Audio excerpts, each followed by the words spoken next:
transmis? Alors c'est ça, c'est ce qu'ils m'ont transmis. Parce que moi, j'avais 3 ans et demi, comme je dis, j'ai pas de souvenirs. J'ai des souvenirs de vagues événements, mais sans plus. Oui, mon père a été très très explicite là-dessus. Il a vécu lui-même de nombreuses situations où il avait été maltraité par des Arabes, aussi bien en allant sur le chemin de l'école ou les... Dans quelle ville habitait-il? Lui il est né à Mazagan ou à Zemmour, je ne me souviens jamais si c'est l'une ou l'autre. Oui. Et quand il allait à l'école, il me disait que des fois, il devait passer à travers des chemins détournés pour éviter de se faire jeter des pierres. Et il a donc eu toujours un sentiment de ne pas être à l'aise là-bas.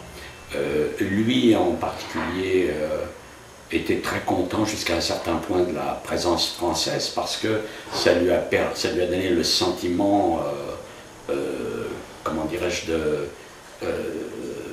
d'une certaine...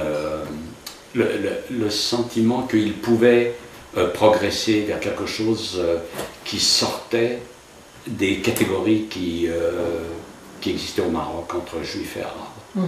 Donc il est parti pour Israël. Et pourquoi n'est-il pas parti pour la France à ce moment-là? Mon père, je ne sais pas trop, il connaissait...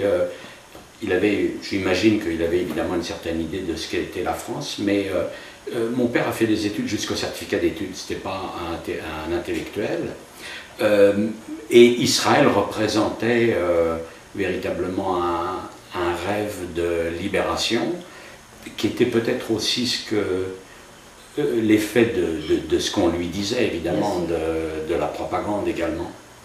Donc, l'idée qu'il avait, c'était d'aller en Israël, parce que aussi il y avait des canaux existants qui lui permettaient d'aller là-bas.